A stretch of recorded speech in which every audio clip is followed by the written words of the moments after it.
How's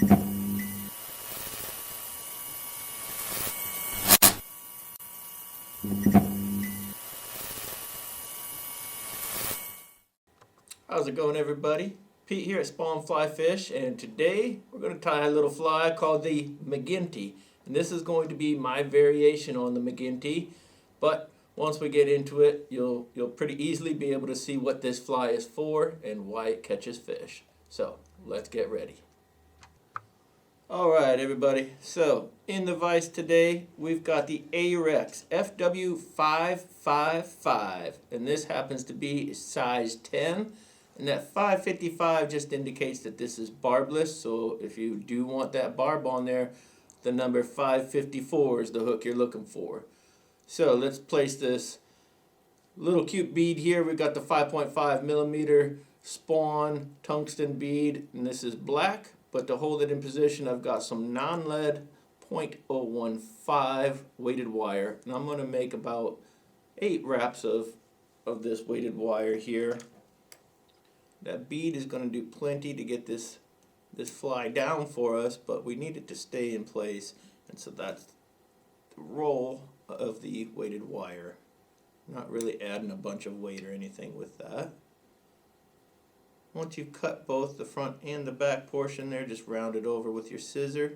Make sure that the bulk of that bead is facing the underside of this hook, and that will help it to properly keel, hook point up. And then we'll just simply push those weighted wire wraps into the back of that bead, and shouldn't go anywhere on us. So for thread today, I've got some Veevus, and this is 50 denier in the color black. So what we're tying today is the McGinty, which was originally designed by Charles McGinty in 1883. And Charles was out of Chicago, and because of its proximity, this became a very popular fly, especially in Michigan. And it was designed as a bass fly. So, you know, warmer water conditions and all that. But what happens with flies, as you know, is someone takes it out and goes, hey, I bet you I could catch a trout on that, or whatever it might be. And so throughout the years, it's transitioned from just a bass fly to it catches trout, and a little bit bigger size. It's even been known to catch some steelhead. So on this shank, as you can see, we're at the point where it just starts to go down. And that's fine. I want a couple wraps on there and then come back up. So we need a little bit of visibility here for the tail. And so for that, I'm just using some red ripple ice fiber. And what I'm going to do is just get this tied in on the underside here, or what will become the underside once we are finished with this fly. And we're just tying it back down to where those wraps of thread are. And at this point, I'll just look at where those fibers are going to end right behind the weighted wires and get them out of my way for now. Alright, so now let me grab all these fibers again so I can see my pre-marked thread location there and tie it all the way down to where those previous thread wraps were. As far as a length on this, just roughly 1 hook length will be plenty. And you don't even need quite that much. We're just giving a little bit of an attractor here. Once you got that trimmed, go ahead and wrap the rest of these fibers down. And in the spirit of keeping an even underbody, that's why we cut it right behind the weighted wires.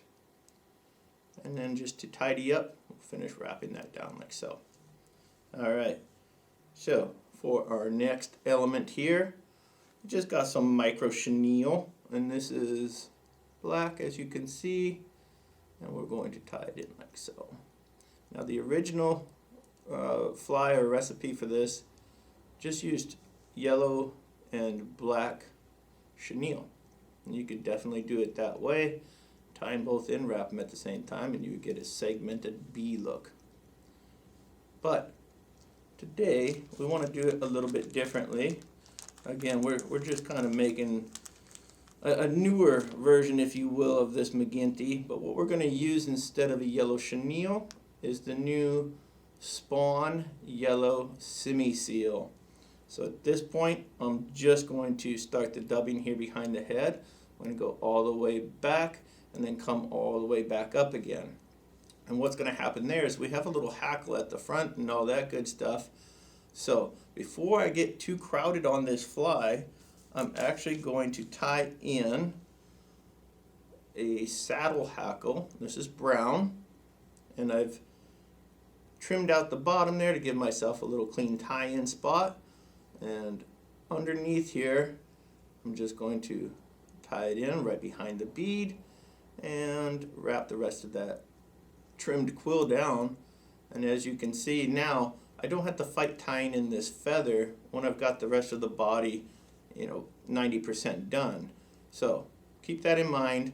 I'm going to come right back up behind the bead here and start dubbing a noodle on this thread here using this new spawn yellow Simi seal, and it is a great color.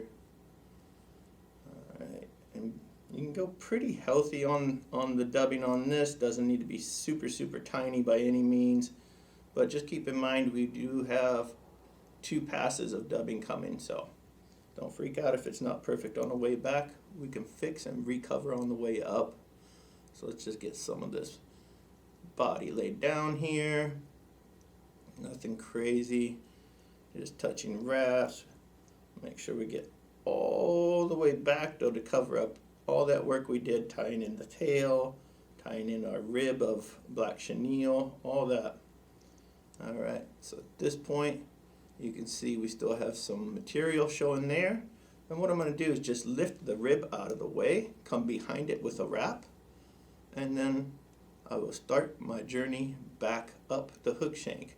So what this does, where the tail is tied in here, 1 wrap of that dubbing behind it lets it, 1, it doesn't show any thread wraps. 2, this chenille can't slip backwards or forwards anymore, and so it's just going to be a little bit easier and cleaner when we start using that to tie our rib.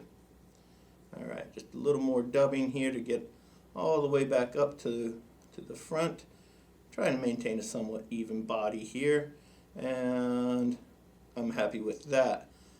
We'll come in and add some more dubbing here right behind that bead in a little bit. So for now, we'll just start taking some spaced wraps, or palmered if you will, of our black chenille, and you can quickly see where the idea of this fly fishing for a bumblebee comes in. Alright, I don't want to crowd that hook eye, and so right there is going to be my tie off for the chenille. Couple wraps to solidify our tie down, and then I will move it out and get a couple wraps in front. And again, that just ensures that this can't slip on me as I go ahead and trim out my chenille. Alright, so before we finish the thorax, or neck if you will, we need some wings in here. Now, this is definitely not the tradition or a traditional material, but I've got some medium brown Krystal flash. And I've used Krystal flash for these wings for a couple years, and I love it. So I'm just going to tie this on what will be the top. I don't really like that tie in there, but this will be on the top since we're fishing this hook point up. So be mindful of that hook point. Just want to get this started like so, and then I will move all these fibers and make sure they're all on the top of that fly. Once they are, continue wrapping back until we meet where we tied off that chenille. And right about here, I'm going to come in and get rid of all those tag ends of Krystal flash. And as far as how many pieces of Krystal flash, I'm probably somewhere around 15 pieces. And once you start tying this and fishing it, you get to decide how many pieces you want. You want a little extra flash in there, a little less flash. That is all up to you. But let the fish be the ones that decide. Alright, so now I'm just going to split that in half, if you will. And so this gets a little bit unruly. Be patient. And all I'm going to do at this point is take one side, wrap it over, and this is on your side of the fly. And once I've got a couple wraps here to solidify catching all that crystal flash, at that point I can manipulate how this sits. So by bringing those fibers up, you see that wing sits off to the side a little bit instead of right underneath that hook point. And that's great. Remember, this is just a trigger to add a little more life and light. So that's why I like that one. Go ahead and tie that down with a couple more thread wraps. And you can see we've produced one side of this wing, as if you want. And now we'll just do the same on my side. And I'll do my best to keep my fingers out of there as much as possible. So one wrap to catch, and we'll do another one to make sure we don't lose this guy. With my offhand, hold position, and then just start bringing that wing through to shorten it up so it sits roughly right underneath that hook point. And these are by no means perfect, as you can see, but it does the job. Alright, and we can trim and primp those later if we wish. At this point, I'm going to just trim out all the rest of this flash. I'm going to set it to the side because I'm going to be tying more of these. And that's a good lesson for you guys at home. Don't necessarily just tie one fly and think, oh, gotta throw all this away, what a waste. Nah, just keep tying. Alright, so I need one more wrap here to get that wing back where I want it. And now we can come in with the rest of our dubbing and fill in that thorax. There's nothing to this part. Just going to do that back and forth pass and fill in that thorax. And then we'll be ready for our finishing touch. Let's get this wrapped back nice and full. Come back up to behind the bead. Any of this loose stuff, pull it out. Now, this is the feather that we tied in earlier. I'm just going to get a thread wrap behind the bead on the other side of that feather, so that as I wrap this now, I don't have to fight my thread. Another thing to be mindful here is where that bead sits underneath, the tendency is to get the fibers going over the eye. Just be mindful, keep that tension pulling back just a touch so that you line that feather up where it's not going to have a bunch of fibers out over the eye that you have to trim up later. Alright, couple wraps, 1.5, whatever makes you happy, and that's that for the McGinty, or Pete's version of the McGinty. We'll get a couple whip finishes in here.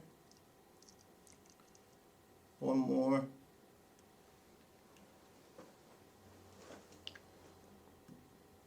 Like so. Trim out that thread. Now, just a little kiss of cement, and we will be ready to go fish this thing. For the cement today, got some Loon, hardhead, clear. Be mindful of all those hackle fibers. They don't need head cement, just the thread wraps holding the hackle. Be patient, use the curvature of the bead to work some of that cement down in there, and it will go. And there you have it. The McGinty. Great for trout. Tie it a little bit bigger. Great for bass. And if you're adventurous, throw it for a couple steelhead. Hope you guys enjoyed this one. Tie a bunch of them. Let us see what you're tying. Hit like and subscribe if you're so inclined. And we will see you guys on the water.